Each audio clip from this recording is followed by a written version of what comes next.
சுமதி, படம் முடிஞ்சிருச்சாமா? தெரியலப்பா. டிவிலே படம் தெரியலையா? அது இன்டர்வியூ விட்டுறாங்கப்பா.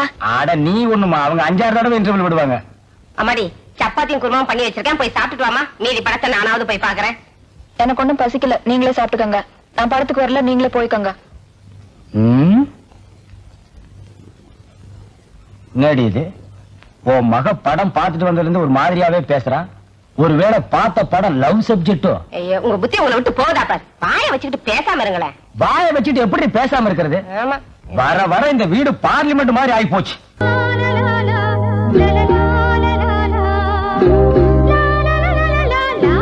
Good night.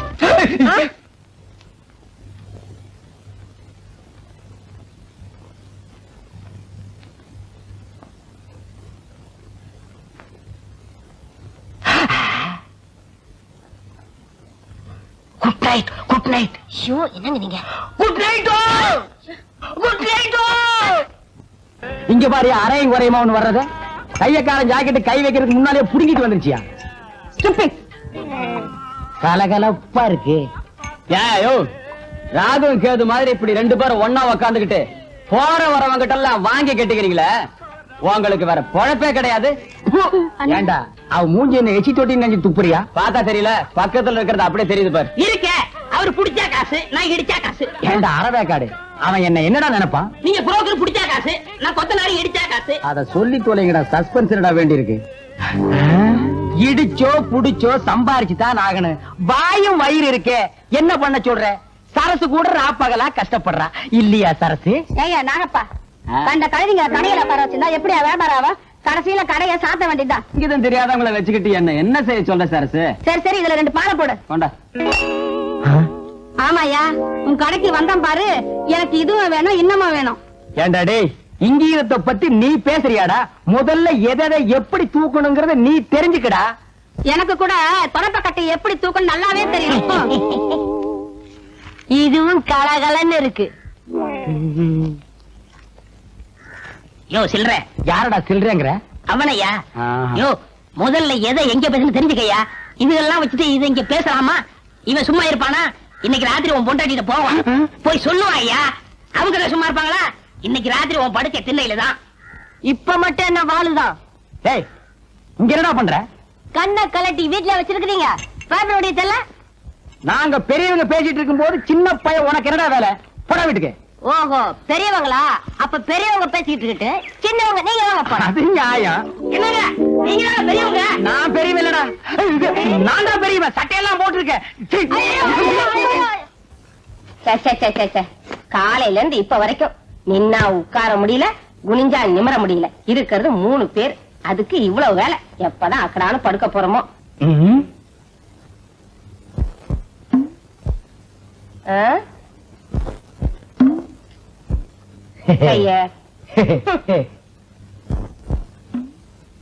என்னங்க குடிக்க தண்ணி வேணுமா? உள்ள இருக்கு, போய் குடிச்சிட்டு வந்து பாருங்க. என்னால எழுந்திருச்சு போக முடியாது. அம்மா. என்னம்மா சொல்லு. பாத்ரூம் போகணுமா? போறான்டா போய் தொலைய. இதெல்லாம் என்கிட்ட கேட்டுக்கிட்டு இதுங்கெல்லாம் எப்படிதான் கல்யாணத்தை பண்ணிக்கிட்டு பிள்ளைங்களை பெத்து குடும்பம் நடத்த போதோ தெரியல.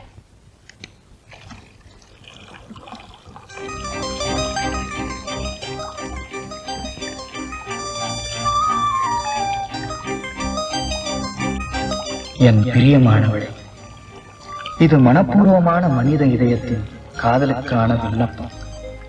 எனது காதல் காட்டாற்று தோணியாக இருக்க நான் விருப்பப்படவில்லை. கட்டுப்பாடான களிப்பு நிறைந்த பயணத்திற்கு உன் அனுமதியை வேண்டுகிறேன். நீதான் பேசாமறந்தே ஆயிற்று. உனது அனுமதியை அல்லது உன் விருப்பத்தை நாளை அடையாளம் காட்டினால்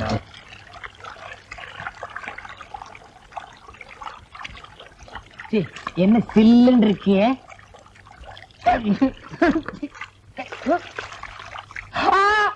வெள்ளம், வெள்ளம், காவேரி, கங்கை, யமுனா, ஓடியா, ஓடியாங்கோ. என்னங்க என்னாச்சு? வீட்டுக்குள்ள வெள்ளம் வந்துச்சு. கமலப்பையா சொல்றீங்க? காவேரி, வெள்ளம், வெள்ளம். சுமதி உள்ள இருக்காரு. சுமதியா? உள்ள இருக்காளா? சுமதி, சுமதி, சுமதி. வீட்டுக்குள்ள வெள்ளம். ஓடியா, சுமதி. காலையில குழாயில தண்ணி வருதோ இல்லையோ, இது வந்துருது. இந்த பக்கம் ஒண்ணீங்கன்னா இதுலயாத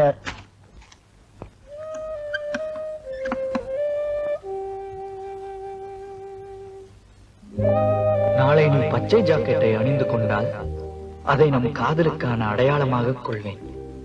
சிவப்பு ஜாக்கெட்டை அணிந்து கொண்டால் எனது விருப்பம் நிராகரிக்கப்பட்டதாக கொள்வேன். மகள் காதல் திருமணம் செய்து கொண்டதால் மனமுடைந்த பெற்றோர்கள் தற்கொலை செய்து கொண்டார்கள். ஐயையோ,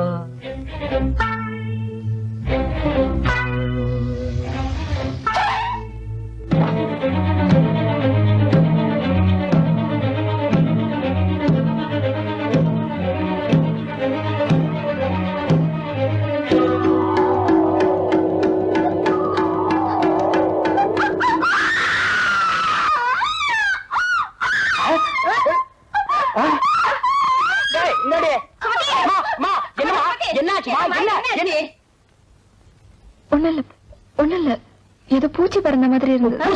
பூச்சிங்க புடவைதாம தொங்கிட்டு இருக்கு. பூச்சி எங்கம்மா இருக்கு? கண்டது கடையில கற்பனை பண்ணிட்டு நீயா குழம்பிட்டு இருப்ப. நல்ல பொண்ணுமா, போய் குளி போ. பாடி. இனிமே சொந்தக்கார பையன் வீட்டு கல்யாணத்துக்கே போக கூடாதுப்பா. மொய்யின்றான் பையன்றான்.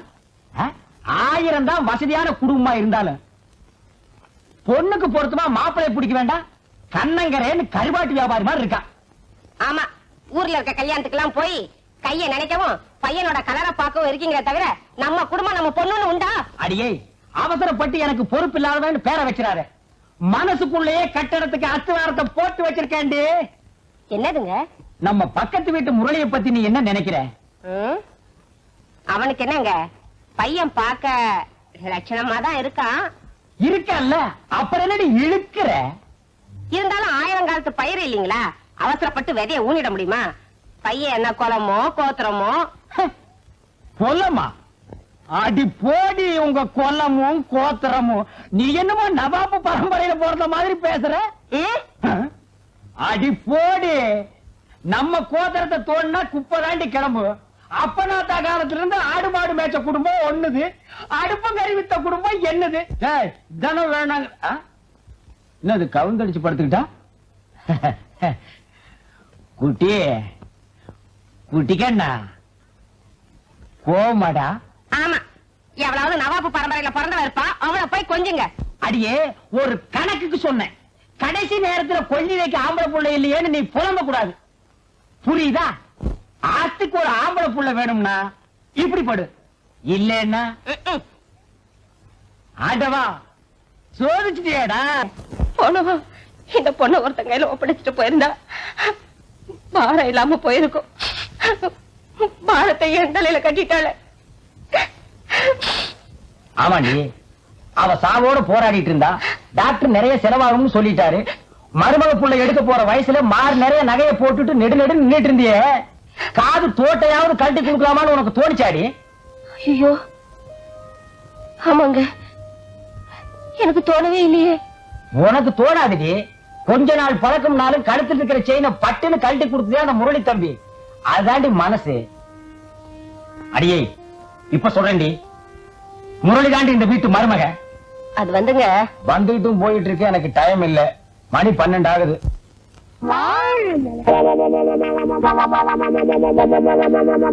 மார்க்கண்டேயா, மார்க்கமே இல்லையாப்பா? இருக்கப்பா இருக்கு, அதான் வெட்டிக்கிட்டு இருக்கல்ல. ஓ, நீ என்ன கறி வெட்டுறவனா இல்ல இன்ஜின்ல கறி அள்ளி கொட்டுறவனா? உன்னை வெட்டி போட்ட ஒரு தெருவுக்கே வருமியா? யோ, 1 கிலோ நெஞ்சு கறி போடியா. என்ன கறிமா? நெஞ்சு கறி. வாடா குள்ளரெட்டி. ஆபீஸ் பாய் உத்தியோகத்துக்கு சம்பளம் வாங்குறது ஐயா கிட்ட, வேலை செய்யறது அம்மா கிட்டியா? இது ஆபீசர் வீட்டுக்குல எக்ஸ்ட்ரா பிட்டிங். எக்ஸ்ட்ரா பிட்டிங்கா? இதுக்கெல்லாம் உனக்கு வயசு பத்தாதியா? எனக்கா? பின்ன எனக்கா? சும்மாயா மூலக்கறி போடியா? ஓ, முதல்ல நான் தான் மூலக்கறி கேட்டேன். எனக்கு தான் வேணும். இருக்கிறது ஒழுங்கும் இல்ல. நீயும் கேக்குற, அவனும் கேக்குற, நான் யாருக்கு குடிக்கிறேன்? எனக்கு தான், எனக்கு தான், எனக்கு தான், எனக்கு தான், எனக்கு தான், எனக்கு தான். ஐயோ பூதம். அவருக்கு தான் மூளை இல்ல, அவருக்கா கொடுத்துரு. அடியே என் பொண்டாட்டி, காது கேக்குது சொல்லுங்க. ராத்திரியாச்சு நான் படுக்கிறேன்டி. தாராளமா படுங்க. காருக்கு 4 வீல் இருந்தாலே அது ஓடும். இருந்தாலும் ஸ்டெப்னின்னு ஒண்ணு எது கண்டுபிடிச்சா? ஏதோ சமய சந்தர்ப்பம் ஆத்திர அவசரத்துக்கு உதவும்னுதான்.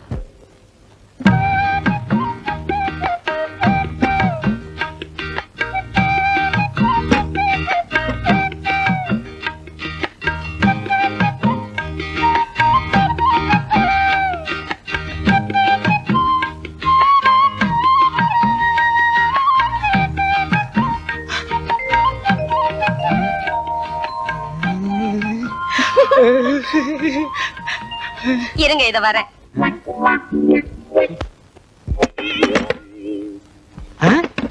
யார் அது இந்த நேரத்துல கதவை தட்டுறது? நம்ம பொண்ணா? மணி 10 தான் ஆச்சு. சுபத்திய செகண்ட் ஷோ சினிமாக்கு போயிட்டு வான்னு செல்வியோட அனுப்பிச்சு வச்சேன். 2 மணிக்கு தான் வருவா. யாரா இருக்கும்? ஒருவேளை படம் நல்லா இல்லைன்னு பாதியே எந்திரிச்சு வந்தாடா என்னமோ. யாருன்னு பாரு. வாங்க அண்ணே, வாங்க நீ. சௌக்கியமா? நல்லா இருக்கேனா? நீங்க எப்படி அண்ணி இருக்கீங்க? சௌக்கியமா இருக்கேம்மா. என்னங்க அண்ணனும் அண்ணியும் வந்திருக்காங்க பாத்தீங்களா? வாங்க நீ, வாங்கம்மா. நீங்க போங்க, நான் அத்தா கிட்ட பேசிட்டு இத வந்துடுறேன்.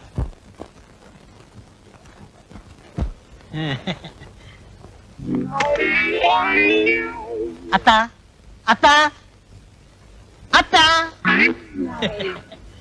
சௌக்கியமா இருக்கீங்களா அத்தா?